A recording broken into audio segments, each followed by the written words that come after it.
All right, greetings and welcome to another episode of Pop's Collection. And today we're going to be discussing the first season of Loki on Disney Plus, and we're going to give our thoughts about the whole series, and then maybe do some speculation as to what's going to happen next.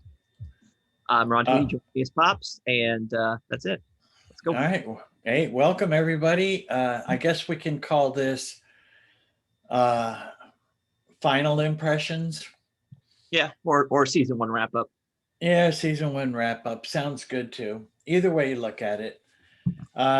Yes. So we had our first impressions where we did episode 1. Are we going to go ahead and discuss 2, 3, 4, and 5 and 6, or how do you want to proceed with this? Yeah, I mean, obviously, I don't think we should go through every single episode. I think we should just talk about things that stuck out to us. Maybe we could talk about our favorite episode or our favorite moments, and Okay. insights that came up. Okay. Yeah, that's really good. Good thought. I thought this whole series was really it not too much action. There was some action, but I think it was more heady. Making you think, and I think it really did stick true to the character of Loki. Mm-hmm. As far as, all the different Lokis, we might as well say that because there's more than one. Yep. And according to the TVA, they're variants. So there's only really one true Loki. I don't know. What do you think? No, well, there's it's not true Loki. It's the one that's on the sacred timeline is the official Loki, which is the one that we have been seeing all along up until now. So the one that goes back to be imprisoned after the events of the Avengers, and who is there with Thor and Ragnarok, is ultimately killed by Thanos. That's the official Loki on the sacred timeline. And so anything that happens outside of that is where those where the variants come in, where the TVA, which we found out in this particular storyline that even the TVA was all variants. Yes. And I felt that the way they kind of developed everything, it was a little slow. I think that once it comes out on DVD, that I will get a better idea of certain things, because I tried to watch it like a TV show, one episode a week. Yeah. And so for those of us, I mean, we could really technically go back again on Disney Plus and watch an episode every day, and it might make things flow a little easier. Mm-hmm. I don't know, but I thought it was kind of an interesting story. Yeah. And what you're tempted to do, I guess, is to compare versus other Disney Plus Marvel series, what we have. So certainly there was more action than WandaVision, but a lot less action than Falcon and Winter Soldier. So it's kind of in the middle from that perspective. But like you said, I think that it's definitely more about Loki. And I guess the question is, can, a leopard change its spots, or tiger change its stripes? That's kind of I think really the question that you ask is, can a Loki change who he is, Or is a Loki always a Loki? Once a Loki, right. Always a Loki? This particular, at the end, I think the answer is, Lokis can change. At the end. Yeah. Well, this particular variant. Mm-hmm. The female variant, not. True. And my favorite episode, number 5, Yeah, that's mine too. which we've already talked about. And I did like, I guess it's Golden Age comic Loki, the Classic. original Loki, Yeah. classic Loki. Yeah, That's what he's called in the when you turn the subtitles on, it's classic Loki. Oh, really? He's hilariously true to the character. Yeah. Except it's like, okay, he's aged, so he's got a little bit of a pudge belly, Sure. type of thing. But he's so true to the original Loki type character. If you look at him, Yeah. he looks like they could have taken the actor right out of the comic books. Right. Yeah. Exactly. It was Jack Kirby Loki. Yes. That's what I would have called him. Yeah. Well, yeah, kind of in a way. Yeah. But yeah, I would probably spend more time on this episode than I would any others, because we just admitted, it was really both our favorite episodes. Yeah. And I think that in this episode, I guess the moral of this particular episode is a Loki can change its spots or stripe, but it's still a Loki. Yeah. Or change its scales. Right. And I think the other thing that is important is that I think the universe can only handle one Loki at a time. At one time, yeah. Wow, can you imagine? It was so I had such a laugh when you had the 4 Lokis originally, and then they get interrupted by all the other Lokis, and we find out that one of the 4 deceived them so that he could get what he wanted, but of course the other Lokis were going to deceive him again. Right. Yeah. President Loki was the other one. That was the other game. Yes. Yeah. Yes. Which, I thought that was a cool character too. Yeah. Well, that was the whole storyline in 2016. They came out with Loki running for president. So that's where you got that, right? Yeah. It was from the comics. No horns, but little things on the side. Right. Yeah. Then you had the other variants of the quote unquote, good Lokis. You had King Loki, which was like Kid, where he became a variant after he kills Thor as a child, obviously. And it's his, at the end of time they put his kingdom. And then you had classic Loki, which we just talked about. And then there was Gator Loki, which, is another one. Right. My favorite. Right. Although you did not get much backstory about Gator Loki. No, I do think that episode 5 now has my favorite Easter egg of everything in the MCU. And that is, as they travel down to the abandoned bowling alley, which is, their hideout, you see Frog Thor in a jar screaming. Try to get out. So that obviously a nod to one of the most interesting storylines that Walt Simonson came up with, which was Frog Thor. It's really cool. So I thought that was great. And then I think the director or the producer, one of them, confirmed on Twitter that the screams from Frog Thor actually was Chris Hemsworth. So that was cool. Well, there you go. Yeah, that was totally awesome. That, and I loved how of course, Gator Thor bit off the hand of President Loki, right? I'm Gator Loki. I'm sorry. Yeah. So that was the one part where Piper was truly, she watched that part and she freaked out a little bit, and I told her it wasn't real, and then she wanted to watch it again. So it was kind of a funny moment here for us. Well, good. It's I thought that was definitely interesting, and how the 3 now, 4 with the woman's name, the woman Thor. Yeah. They get away and leave all the rest of them to fight with each other.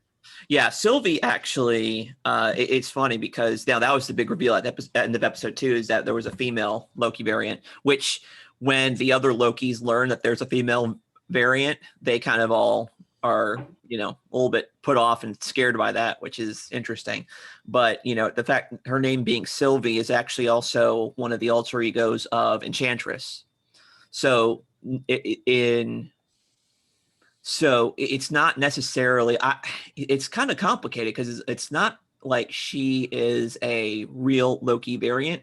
It's almost as if in that particular part of that universe, Amora or / Sylvie Enchantress is the god of mischief. So, yeah, so I think that's kind of an interesting take that they had on it. And so I do think that they have I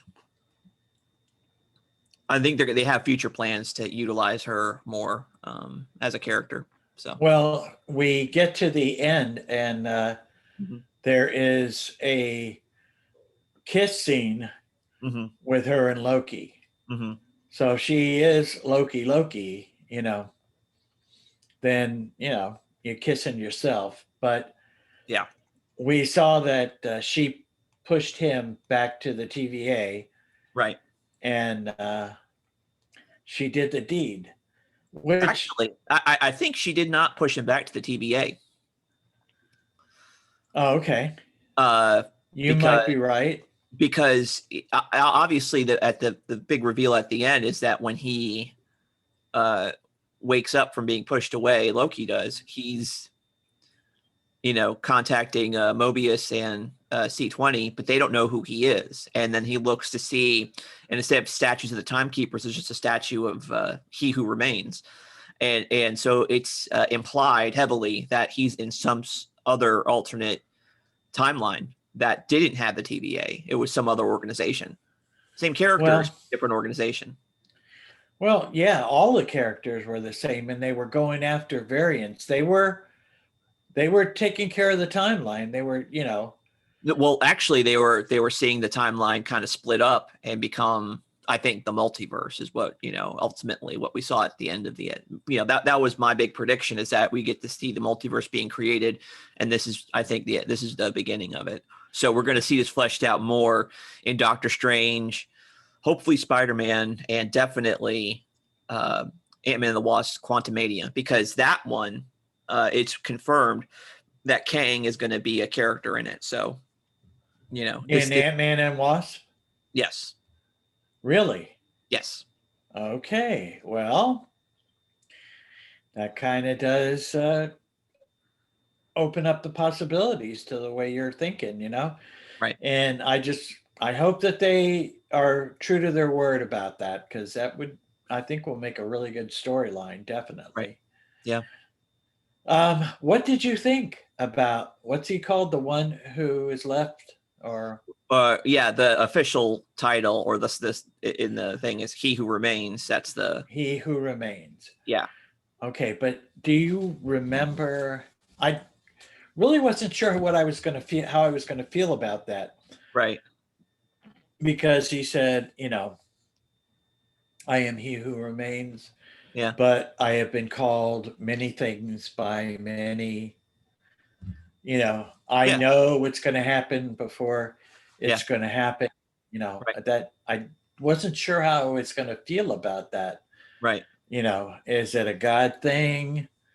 Is it, are they going to go down that road, or were they going to go down that road? Right. He pretty much explained his story. The fact is that, he is Kang the Conqueror from the 31st century. And so the reason why he knows what's going to happen is because that's how far in the future he's from. And so up until now, he was able to, anticipate everything that's going to happen.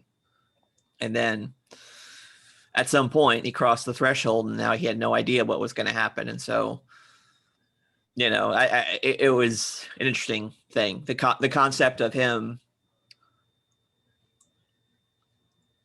the idea was that, there was I think it was Ravonna who said this, but basically that, if everything is determined, then only one person, the person with the power, has the free will, and I think there's some truth to that. Yeah, it is. But it looked to me like he was trying to control everybody's free will, Hmm. that there was no free will. Well, that's the That's thing. why Yeah. he came up with the TVA, right? Right. Yeah, and that's exactly right, because he saw that everybody having free will was a danger, and whether or not he was lying or not lying, I happen to believe it was an interesting predicament that that Loki and Sylvie were having to deal with. I mean, do you stick with the devil or the one you don't know, right? Right. And then he turned around and said, if you do kill me, Right. I'll be back anyways. Right. And whether or not he was referring to that particular variant of Kang or just a bunch of different Kangs, I think he might have mentioned it. I think he He meant did mention a lot of different ones, and he right. And this was the only conquered way for them. him to keep them keep them away, is to keep the timeline just the way it is. That's why the TVA was created. Right. It was but to me, I think so. That's interesting. And then the other thing that I thought that was cool about the beginning, at least, of the last episode, was you had Sylvie and Loki entering the final, the boss's dungeon, essentially, and you have Ms. Minutes there, Yes. offering them a deal. And I just thought it was like it was an interesting temptation that she was offering them, like giving them exactly what they wanted. And were they going to succumb to that temptation or not? And I thought that was an interesting piece there, because like she pretty much offered Loki exactly what he wanted: victory in New York, and even being able to kill Thanos and take the Infinity Gauntlet for himself. I mean, Right. could And you, be ruler of the entire yeah, universe. could you imagine that? I mean, I think that's interesting. And then for Sylvie, giving her actual memories of a family and what she wanted, which I thought that was kind of a little. You would think that they would come up with something a little bit more enticing for Sylvie, but we didn't get that. And then Yeah, as actors, I think you saw Hiddleston in his face reaction, highly tempted, yeah, but not so much Sylvie, right, because, like you said, they didn't really. Although that may have been really important to her, because she was upset that right. her whole timeline got wiped out. According to what she had said earlier, you guys Yeah, captured me and then you destroyed my timeline. right. Yeah, You that's a know, good so, point. That's a good point. so maybe it would have been, but they did say, we're not going to take the deal. We're going to do it our own way. And she was like, well, good luck with that, and kind of zips off. Right. Yeah, and I think to me, and then you get the meeting with He Who Remains, and then he gives them yet another deal. Instead of them owning their own timelines, he gives them the deal of sending them back together as co-rulers of the TVA, which I thought was interesting. Oh, yes. And then, if you notice, there was also another issue with the judge, and she had missed time, come back, and he said, did you get me the information I wanted? Right. And she said, this isn't it. And Miss Time says, well, this is what he thinks you'll need. So I kind of didn't know where to go with that, because she kind of said, when she was talking with Mobius, that she was going to go find freedom. Yeah, I'm not sure exactly what that all No, entailed. and I'm wondering if that is a little something for season 2. Yeah, it has to be. Yeah, because from that point on, she's gone. You know. Yeah. So, Right. and she also knows that everybody at the TVA knows she's a variant, and they all know they're variants. Yeah. Now Everybody knows. right. Right. Right. So interesting enough. And that was part of his offer to Loki and Sylvie, was that you can go back, run the TV, let them all know, the TVA, that they're all variants and what their Mhm. mission is, and allow Yeah. them to do that freely, as opposed to thinking that they were born here and this is what their gig is, which I thought that was pretty interesting, because when we saw at the beginning of Loki, that was a massive Yeah. place, and It there was. were lots and lots of people there that thought that they were born there, and Yeah. had their minds wiped. And, I thought it was kind of crazy. Yeah. It Um, was. but again, the story going, it's just like we get little snippets in this episode and that episode. And then when we get Right. to 5, what was that cloud creature's name? Alien, or yeah, Elias. Elias? Elias. Elias. Okay. So like Goliath, but not. But he is Right. supposed to take care of all of those variants. He's supposed to eat them up or something. Was that the deal? Yeah. Yeah. He has, I guess, the ability to destroy time and matter, and so Kang used him to kind of, prune the other timelines. So Yes, because when they grab a variant, they send them there. right, they sent him to that location where Elias can then consume them. Right. I really love that part of this whole series in episode 5, with the car with the pizza on the top of it Yeah. Yeah. bouncing, and all the Yeah. different things. It almost reminded me of The Land That Time Forgot. I don't know if Sure. you ever seen that, or I know it was a Will Ferrell movie, but it was a Sid and Marty Croft Saturday morning children's cartoon show. Oh, you're talking about Land of the Land of the Lost. Lost. Yes. Well, that's what I meant. Thank you Yeah. for correcting my senior moment. I truly appreciate that. Mhm. Which I do need those sometimes, especially, going off of my view of this just recently, and I really didn't take any notes, so I'm just going off what I've got in my head. So, which, anyways, I think I'm doing pretty good Yeah. at it. Sure. So,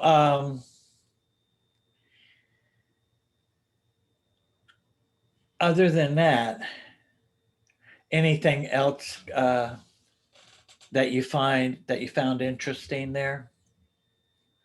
I think that's pretty much it for me. Obviously, the whole thing was done very well. The score was excellent. The cinematography was very good, and the special effects, actually, for a TV show, are pretty excellent. Oh yes, and if you watch it on the big screen, I got all those extra speakers set, and the sound was almost equivalent to a movie theater Yeah. uh, action.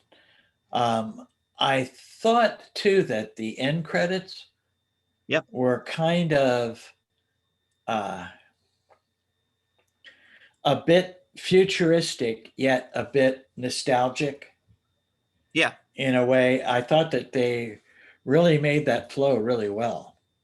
Yeah, and I think that's just kind of the aesthetic that they were going for with the TVA. You have it's kind of like harkens back to me like this Cold War bureaucracy era type of thing, where you have, a lot of these organizations that were, spent a lot of time and resources on building up a bureaucracy like Department of Defense stuff for, I think that's kind of what they had the idea for the TVA. It kind of reminded me of that one scene in Endgame where they go back to 1970 to get the extra PIM particles, and they're going to that shield facility. Very much similar vibe. Yeah, I can see that. I So could definitely see that. That was and really interesting. yeah. So and you have the, Ms. Minutes as a you know uh, a cartoon, like they had that cartoon in the first episode, and so it's, again, like you said, there's definitely a uh, second half of the 20th century vibe to the entire place. Right. And she, the voice for that, if I'm not mistaken, Yeah, voice for a lot of other animated stuff that's yeah, comic Tara book Strong. related. Yeah, Yeah. Was she Raven in the Teen Titans, yeah, maybe? yeah, and Yes. lot of other things too. Powerpuff Girls and a lot of other animated things. Yeah. Because that voice is just, there's something about that voice that, Yep. just it flows so melodically. I mean, if you remember in the beginning when she, I guess, like at the end you say that thing, so you're a variant, and she kind of explains the whole thing in that little, Yeah. I thought it was really cool. Yeah. Definitely. Uh, okay. So, did you have, we already talked about favorite Lokis, Yeah. but you didn't tell me yours. Or was yours President Loki? I did not. You're right. I didn't.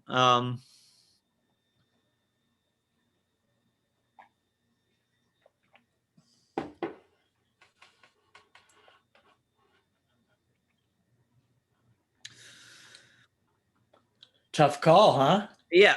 Well, I kind of just want to say I like, the the main Loki that we have, the first variant that we've been introduced to, the guy that, got away in Endgame. I like him. I like his the outfit of the shirt and the holster for his dagger. Um, I don't know. I Or guess you mean the double yeah. daggers? Didn't he have one for double daggers in the I don't back? think he did. Or I didn't see him with more than one. But anyway, I like okay. that. I guess it's kind of basic, but I do like that. That Well, look. he is the main character, Yeah, I guess. so okay. But I like the fact that he did at the very end. I think he did change, and he was willing to sacrifice himself for, or sacrifice everything that he wanted, to be with Sylvie. Even though at the end she pushed him away, I think he was willing to throw all of that other stuff that he wanted away. Right, which leads me to a little speculation. Okay. Sylvie pushed him away. Yep. She killed the guy Yep. and she just sat on the floor. Is Hmm. she stuck there now at the end of time? Or, is that going to be season 2, Loki's quest to find her? Or, Well, the fact that she sent Loki away tells me that she has the ability to go, away from there. So it's not like she's stuck there. I don't think she's stuck. okay. All right. Well, I'll go with that. What do you think about, where do you see this progressing to? I do think that Loki is stuck in that alternate timeline now. So I think season 2 is him getting back to Sylvie. That's probably going to be the majority of season 2. And then the other part of it is that I think that they're going to use Sylvie in other projects coming up, because like we kind of see the mantle being passed to other actors now for the Marvel people. So you've got Captain America is no longer Steve Rogers. We have Sam Wilson. You Yes. have Spider-Man is now kind of replacing Tony Stark in a lot of ways. We saw that in the end of Far From Home. Well, And yes. I think we'll actually get a little bit more that being expanded in the next film, hopefully.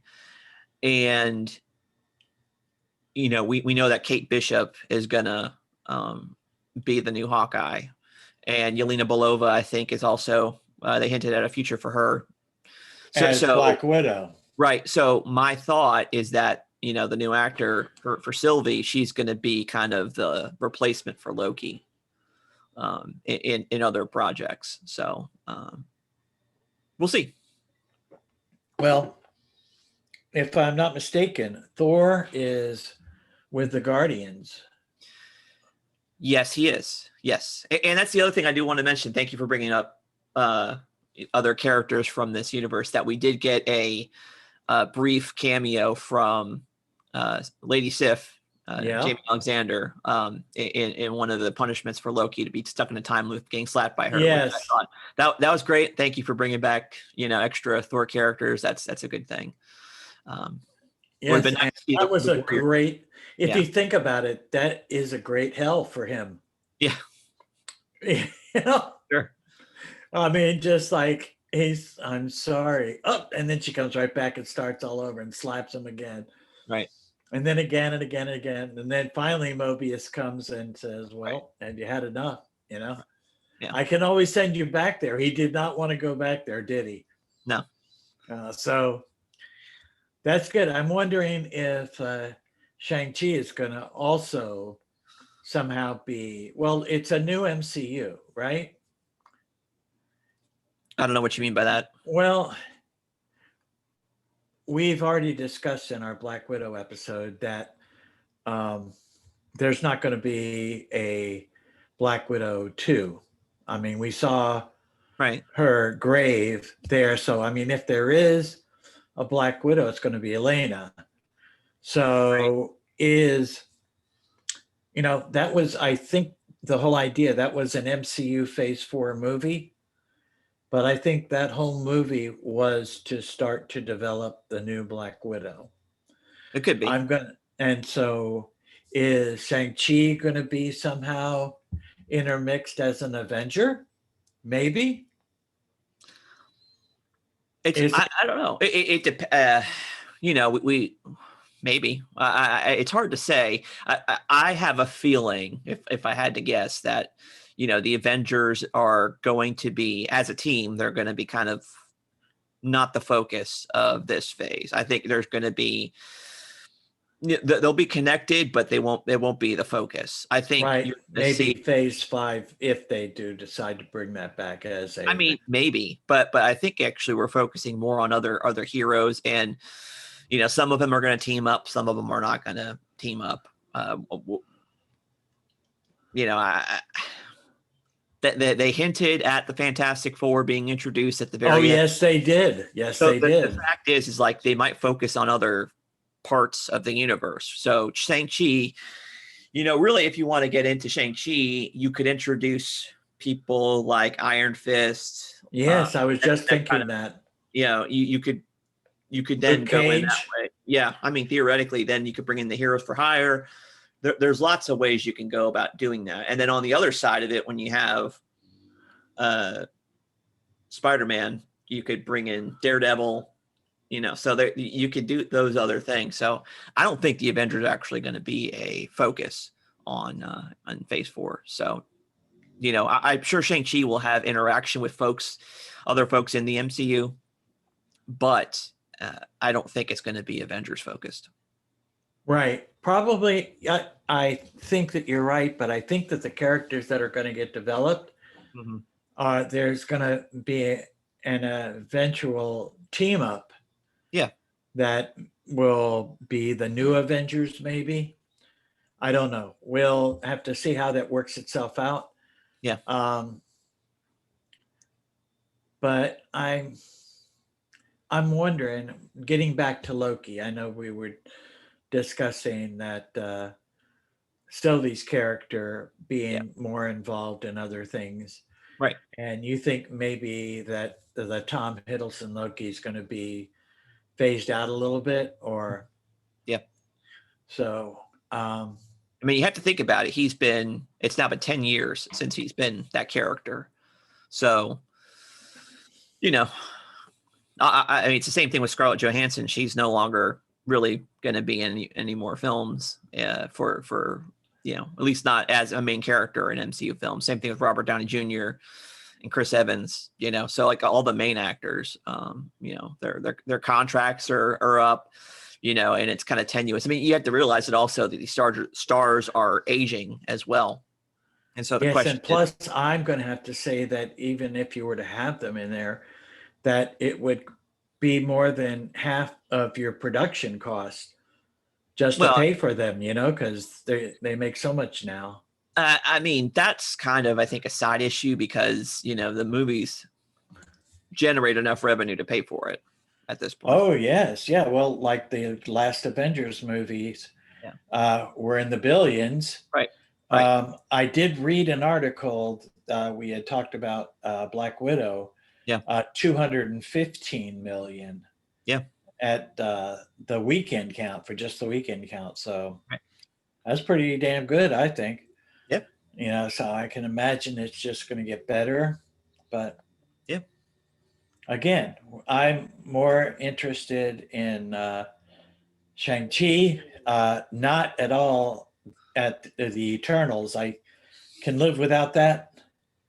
That is definitely, like I mentioned, the second Venom movie being a DVD only. Yeah. Eternals will be a DVD only. I'm not going to waste the money to go see it in the movie theater. I don't think. I'm saving my opinion for the second, trailer. Well, they had the second trailer at the at our. That wasn't the second theater. No, it wasn't. No. Well, it wasn't the full first trailer then. No, it was before the first trailer. You just didn't see it. Okay. All right. But anyway, it was different. It was different. Like I said, it was. Yeah. Anyway. So, but I do agree with you that so far that looks not very appealing at all. No. And like you, I was bummed out about not having a trailer for the Spider-Man. Right. Just that little teaser. Yeah, it's not the same. No, it's not. Cool. All right. Final thoughts. It was very thought-provoking. I'm going to say that to any of our listeners who haven't watched it and it's on their watch list. Yeah. Make sure you have a clear head, and it's preferable if you have coffee in your hand to make sure that you can keep a clear head about it, because it is very stimulating in your mind, in your head. Yeah. I keep thinking of like, okay, well, where did this go to? This is a snippet. I know it's a snippet. What's it to the snippet to? What's it, like you had said earlier when we got that little snippet that you, saw in there. So yes, very thought-provoking. Watch it with a clear head. If I were to give it a rating, I would give it an 8.5. Okay. Okay. Yep. It's my opinion. Yeah. I'm sticking to it. Sure. Yeah. And you? I'd say probably a 9 for me. I like it a lot better than WandaVision. It's a different show than Falcon and Winter Soldier. They're both excellent, but in different ways. And it's definitely cool. A lot of thematic elements, like you said, that make you think. And thankfully, we're going to get a little bit more of this the story. So that'll be a good thing. Yeah, I'm going to call it like a science fantasy series. Yeah. Because definitely have to think. I mean, they're using a lot of things about different timelines and, going in directions that really make you have to think. Right. Definitely. But to all our listeners, I'd say if you can, watch it. If not, wait till it comes out on DVD. Okay. And one final thought that I wanted to share with you. I know September 3rd, we have Shang-Chi, but for me, September 7th is also a big day. Okay. Because the Zack Snyder Justice League comes out on DVD. Oh, okay. I already pre-ordered it, so. Did you? Oh, yeah. Well, I think after seeing that, it's worth the watch at least another couple of times, Okay. Wow. So, yeah. Oh, yeah. I'm kind of hoping that they come out with the Batman v Superman version too, but I don't know if they're going to come out with that. But Yeah, cool. I'm looking forward to it. So All right, that's it. cool. Let's wrap it up then. Okay. All right. Thank you all for listening to us this week. And tune in for next week for another episode of Pop's Collection. And follow us on social media. And we'll see you next time. Goodbye and God bless. Goodbye. God bless, and tell your friends.